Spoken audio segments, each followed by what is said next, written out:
My name's Justin DeBarrell, and welcome to the Youth Project Society in beautiful Halifax, Nova Scotia, where I've had the privilege for the last 3 years of working as one of their community educators.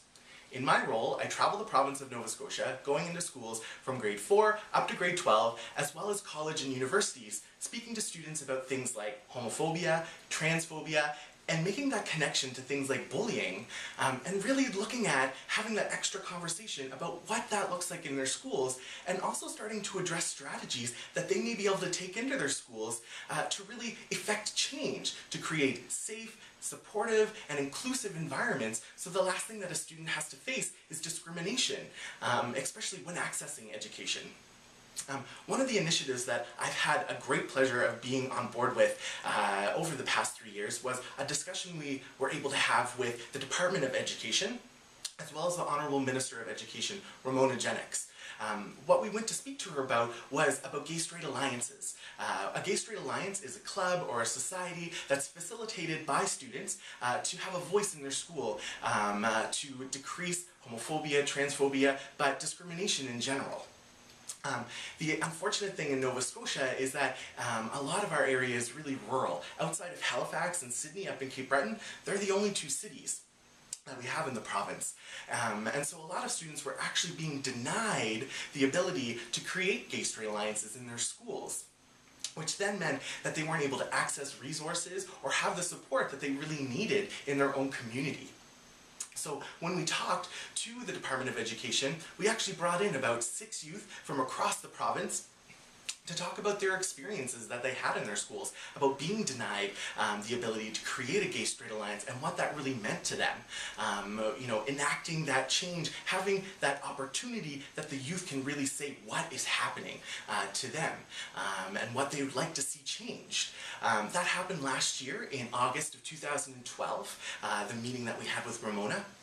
And by the end of the month, just before the beginning of the school year, she actually sent out a memorandum for the entire province stating that not only were schools unable to deny the ability to create a gay-straight alliance, but if a faculty member was unwilling or unable to facilitate the group or help to facilitate the group, the principal actually had to seek out a community member to come into the school to help facilitate that group. We were, and myself, were so overjoyed and thrilled that this happened, and that students now would be able to access resources and the support that some really truly do need. It was one of my proudest moments of being at the Youth Project, and to be actually able to see the youth articulate what was happening in their school, where sometimes unfortunately, our society doesn't give young people the chance to really be able to enact their own change, and to be able to see them talk, to people who, just see them as students. They really did step up and become leaders that day. The Youth Project itself did start in 1993 as an actual student project. A social work student from Mount St. Vincent University in Halifax needed to volunteer in the community in 1993 to complete their program, and they wanted to volunteer with an organization that works specifically with LGBTQ youth, lesbian, gay, bisexual, transgender, and queer youth. And in 1993, that didn't exist in Nova Scotia, let alone in Halifax. So they created an on-campus group at first, specifically for university students, to address the LGBTQ issues that were happening on their campus. Fast forward 2013, 20 years later, we're now a provincially mandated non-profit charitable organization.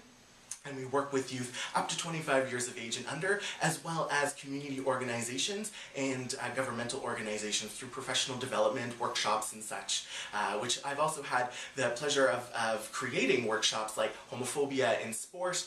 talking to a lot of sports teams about how they can create a safer and more inclusive space and environment for students to participate in sport and participate in recreational activities, and addressing, what unfortunately 70% of students face on a daily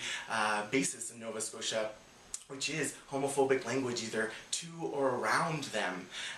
in the own schools, where it's supposed to be a safe and inviting space to come to. I did just finish and graduated from Dalhousie University in Halifax as well, where I studied my undergrad in International Development Studies. I focused on community development as well as human rights, and which has been a passion of mine for years now, and was able to have a lot of hands-on experience and look at really what was happening not only within our country and the inequities that we face here to access to education, to access to healthcare, but also the inequities that were happening around the world, and looking at ways that we could help change that. So I hope that you have a little bit better understanding of the Youth Project, in which has been quite a passion of mine here in Halifax, a little bit more about myself and the things that I've been involved in, and you can definitely reach us and look to our website at www.youthproject.ns.ca. as well as you can always call us at 902-429-5429 or Gay 5Gay. Thank you so much for listening, and I hope to hear from you soon. All right, bye.